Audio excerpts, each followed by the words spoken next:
La France serait, nous dit-on, au bord du gouffre. Un gouffre financier, un abîme budgétaire qui menacerait la civilisation française. La faute à qui? À des politiques publiques, de droite ou de gauche, peu importe, qui depuis près de 30 ans n'auraient fait que creuser les déficits.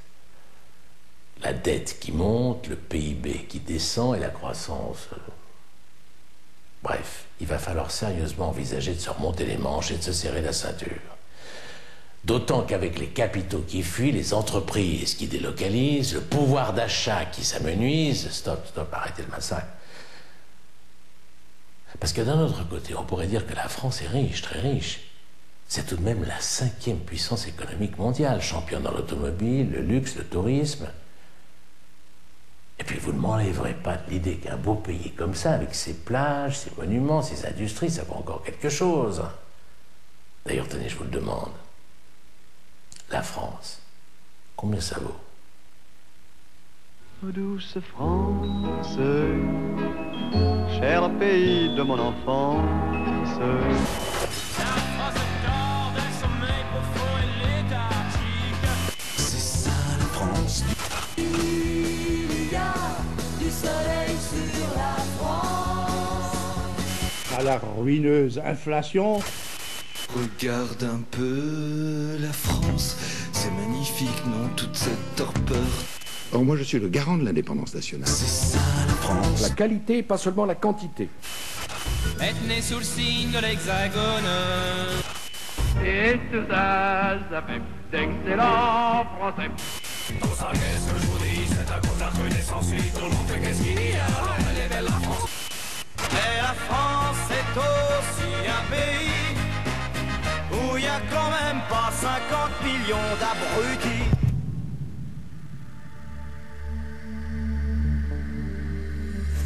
« 2658 tonnes d'or empilées dans une chambre forte à l'épreuve d'une attaque nucléaire, soit 64 775 460 000 euros. Le 4e plus important stock d'or au monde, après ceux des États-Unis, de l'Allemagne et du FMI. Bienvenue dans les réserves d'or de la République française, à 28 mètres sous le pavé parisien.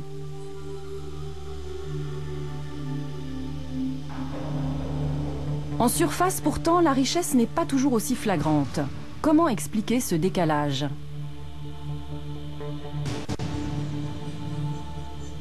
Pourquoi entend-on si souvent dans la bouche de tous nos dirigeants tant de discours alarmistes? Comment se fait-il que la dette publique ne cesse de se creuser? Pourquoi nos enfants auraient-ils à la payer à notre place? Sommes-nous si mal en point qu'il nous faille renoncer à notre système de santé ou à l'école publique?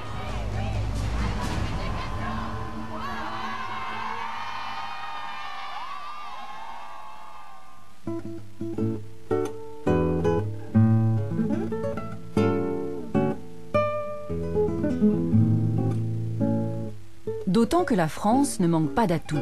64 500 000 habitants répartis sur 675 417 km², éparpillés tout autour de la planète.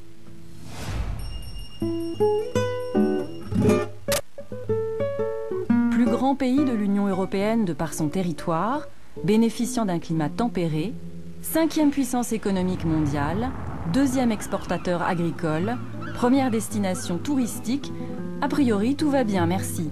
Sauf que... Je suis à la tête d'un État qui est en situation de faillite sur le plan financier. Je suis à la tête d'un État qui est, depuis 15 ans, en déficit chronique. Je suis à la tête d'un État qui n'a jamais voté un budget en équilibre depuis 25 ans. Bon, ça ne peut pas durer. Un Premier ministre qui déclare avec autant de force que le pays qu'il dirige est en faillite, ça n'est pas fait pour rassurer ses administrés. D'autant que la faillite, on voit tous à peu près ce que ça peut donner pour un commerçant ou une petite entreprise. C'est fini, rideau, on ferme et on va voir ailleurs. En fait, faillite, banqueroute, cessation de paiement sont autant d'expressions qui désignent une même situation, celle d'une entreprise qui ne peut plus payer ses dettes. Dans ce cas, les dirigeants doivent faire une déclaration au tribunal de commerce qui décide de l'avenir de l'entreprise. 3 cas de figure sont alors possibles. Cas numéro 1, l'entreprise est très endettée mais reste viable. On étale la dette et on continue à travailler. Cas numéro 2, l'entreprise n'est pas viable mais intéresse un repreneur. On lui cède l'activité, l'entreprise n'existe plus mais son activité continue chez le repreneur. Et enfin, cas numéro 3, l'entreprise n'est pas viable et n'intéresse personne. Là, on vend tout ce qui est vendable pour éponger ce qu'on peut des dettes, on annule le reste et on ferme. C'est la liquidation. D'accord, mais ça vaut pour une entreprise. Comment ça se passe pour un pays? Et d'abord, est-ce que c'est seulement possible pour un pays? N'importe quel commerçant de France sait très bien qu'on est en faillite pour des raisons de trésorerie. Michel Rocard, Premier ministre de 1988 à 1991. Et qu'on peut se trouver en faillite même si le stock est bon, même si on a de bons marchés prévus, des opérations fructueuses en programmation, on tombe en faillite sur la trésorerie toujours. C'est une règle constante et à la limite elle vaut pour les États. Alors pour les États, il n'est pas question de fermer boutique, ça n'existe pas, mais la banqueroute ça existe. L'idée de penser qu'un pays développé ne peut pas faire faillite est une idée fausse. Nicolas Bavrez, économiste, conseiller du président Sarkozy. Ça arrivera un jour ou l'autre, et d'une certaine manière, la crise financière d'aujourd'hui fait que ça rend cette possibilité malheureusement plus crédible qu'auparavant. Tout est possible, y compris qu'un État soit en faillite, pas un pays. Bon. Jean-Paul Fitoussi, économiste, président de l'Observatoire français des conjonctures économiques, conseiller du président Sarkozy. Un État peut être en faillite parce qu'il a insuffisamment levé d'impôts et qu'il a augmenté de façon considérable ses dépenses publiques. Et ça s'est déjà produit. En France, la plus célèbre des banqueroutes est celle survenue en 1720, après que John Law, économiste écossais, ait introduit dans le royaume le papier-monnaie et la spéculation sauvage. Moralité, des émeutes pour échanger de l'or contre du papier, d'autres émeutes pour échanger du papier contre de l'or.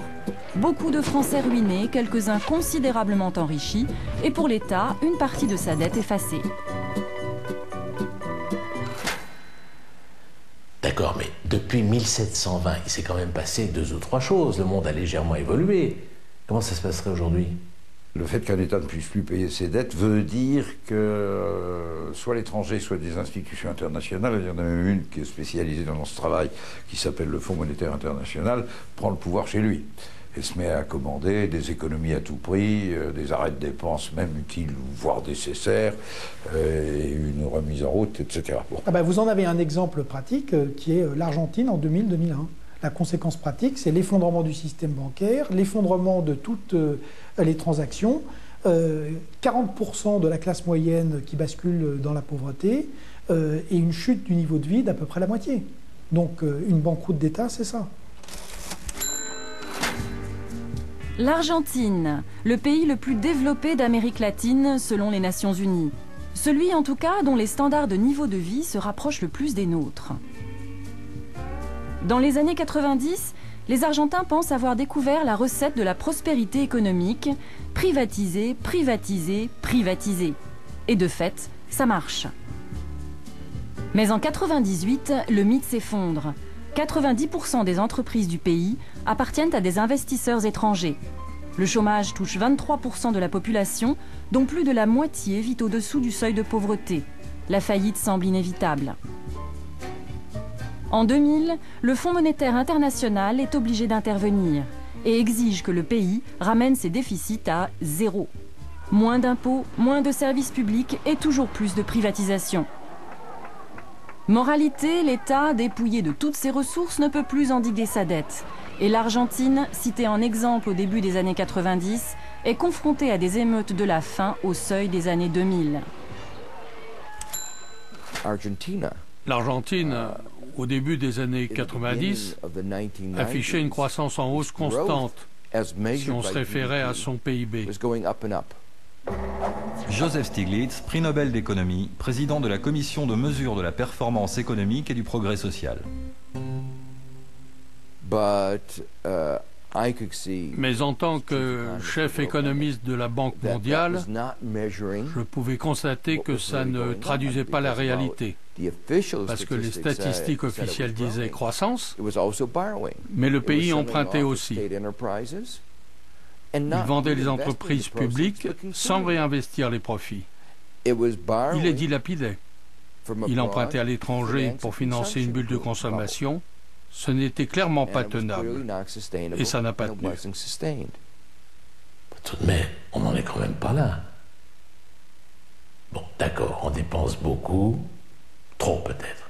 On est tous un peu hypochondriaques, soit on creuse le trou de la sécu, très bien, on indemnise sans